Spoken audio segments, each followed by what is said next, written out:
Olá, sou Paulo Eduardo, chegando para mais um estudo bíblico aqui no canal Minuto Missionário. Seja bem-vindo, é um prazer ter você aqui conosco. Nós estamos fazendo aqui estudos expositivos da Palavra de Deus, observando versículo por versículo. Estamos na terceira carta de João. Quero convidar você a caminhar comigo. Hoje nós vamos para o versículo 8. Vamos lá? Então chegamos ao versículo 8 aqui da terceira carta de João, nessa sequência de estudos que estamos fazendo das 3 epístolas. Chegamos agora no verso 8 da terceira epístola de João.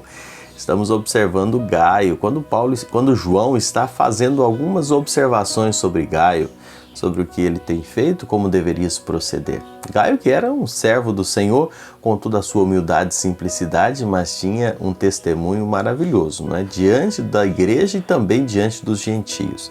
No versículo 8, nós vemos João destacando um homem que era cooperador da verdade quando acolhia os servos de Deus. Estamos falando sobre o acolher os missionários, apoiar os missionários itinerantes, visto que naquela época muitos também já haviam saído, não é? O Senhor Jesus já tinha dado o ide para os seus discípulos e eles haviam saído pregando o evangelho ali, anunciando a verdade, visto que existia um grande levante dos falsos ensinadores, não é? Dos falsos pregadores, e então existiam os missionários que haviam saído para pregar a verdade.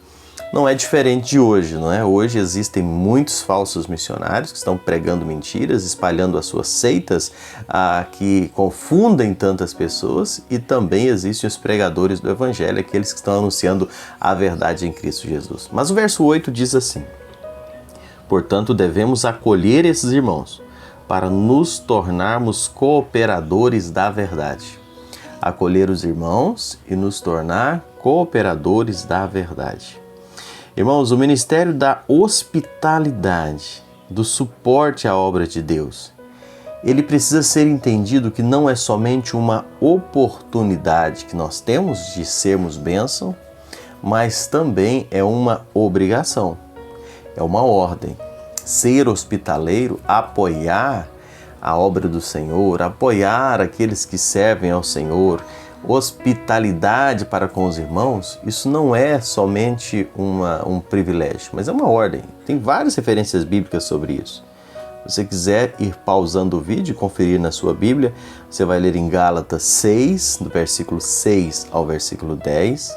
Você vai ver também 1 Coríntios 9, versículos 7 a 11, 2 Coríntios 11, versículos 8 e 9, e também 2 Coríntios 12 e 13. Todas essas referências falando sobre a necessidade, a obrigação de sermos hospitaleiros, a hospitalidade, dar suporte à obra missionária, tanto de forma na hospitalidade, quanto apoiando, cooperando, ofertando, ajudando de alguma forma. A Bíblia tem muita referência sobre isso. Sabe, nós sabemos apoiar, não é, a obra missionária. Os missionários, eles saíam para pregar em nome de Cristo Jesus e eles não tinham como se sustentar. Os missionários deixavam tudo que faziam e saíam para pregar o evangelho. Como eles iam se sustentar? É para isso que a igreja precisava acolhê-los. A igreja precisava apoiar esses homens que tinham deixado as suas vidas para anunciar a verdade, para anunciar o evangelho, para dar esse suporte. John Stott, ele menciona algumas motivações que devem nortear os cristãos na contribuição com a obra missionária. E é importante observarmos rapidamente aqui. Primeiro, nós devemos apoiar os missionários porque eles são irmãos que saem para pregar a palavra por causa do nome de Cristo. Nós precisamos apoiar porque são nossos irmãos que saem para pregar em nome de Cristo Jesus. Eu vejo, irmãos, que o mesmo amor que nós temos pelo Evangelho, para pregar o Evangelho, eu preciso ter essa visão em prol daqueles que vão para pregar o Evangelho. Esse mesmo amor que eu tenho, esse desejo que eu tenho, que outros possam ser alcançados, eu preciso amar aqueles que estão indo para pregar. São irmãos nossos que estão indo anunciar o Evangelho. Por causa do nome de Cristo Jesus, eu preciso apoiar a obra missionária, eu preciso apoiar aqueles que estão indo. E João dá esse respaldo aqui. Segunda, estes mesmos irmãos, eles não tinham outra fonte de renda. Sabe, os cristãos, eles devem sustentar essa causa que o mundo não sustenta. E melhor dizendo, o mundo não é chamado para sustentar. Eles não têm outra fonte de renda.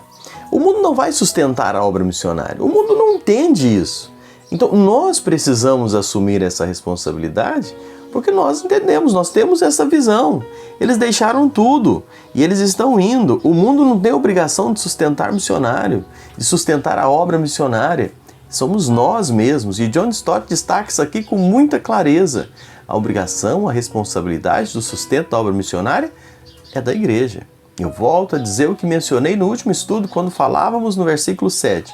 Nós não estamos falando de mercenários, nós não estamos falando de pessoas que cobram para fazer a obra missionária, que cobram cachês, que cobram salário. Nós estamos falando nesse caso específico, de muitos que ainda existem hoje. Pessoas que estão pregando o evangelho por amor, sem cobrança, sem estipular luxo, sem estipular valores, mas estão indo por amor a Cristo, aquele nome mencionado no versículo anterior, e é no nome qual que nós servimos, devemos apoiar e nos envolver com esta obra missionária. E outra coisa também, quando nós apoiamos os pregadores da palavra de Deus, nós estamos nos tornando cooperadores da verdade. Eu sempre costumo dizer, quem coopera com a obra missionária é tão missionário quanto quem vai, não é? Talvez nós não podemos ir em todos os lugares onde os missionários estão indo, mas eu posso apoiar aqueles que estão lá. E eu me faço parte igual. Eu sempre gosto de dizer que muitos irmãos nunca vieram aqui no Nordeste onde nós estamos servindo ao Senhor. Muitos não vieram, mas cada irmão que ora, que coopera de alguma forma com a obra missionária aqui no Nordeste, é tão missionário quanto nós que aqui estamos. Porque a obra do Senhor é feita da mesma forma, não só pelos que vão, mas para com que os apoiam. Então nós fazemos parte da obra missionária de várias formas. E é isso que João está trazendo aqui, destacando o papel de Gaio. Pessoas como Gaio que testemunhavam, que cooperavam na verdade. Que privilégio eu e você podermos cooperar com a obra missionária em qualquer parte do mundo, muitas vezes sem sair daqui, apoiando aqueles que vão. Que o Senhor nos dê o devido entendimento disso.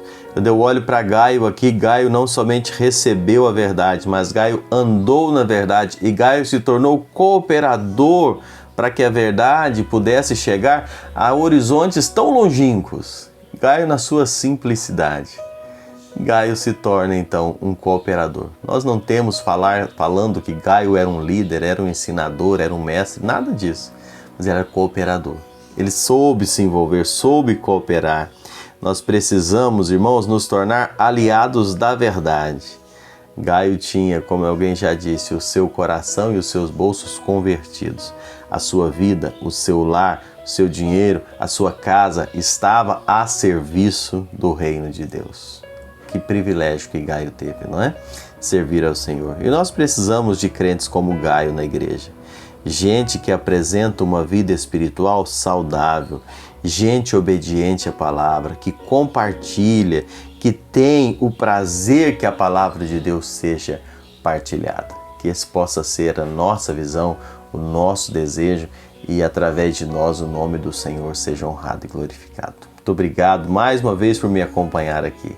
Próximo estudo nós vamos seguindo aqui o estudo expositivo. Que Deus te abençoe grandemente. Se não é inscrito, se inscreva, deixe o seu joinha, o seu comentário. Que Deus abençoe sua vida, que você possa ser um abençoador da obra do Senhor, feita com amor a Cristo, pelo nome dele e instrumento de bênção nas mãos do Senhor. Que Deus te abençoe, muito obrigado por me acompanhar e até lá, se assim o Senhor nos permitir.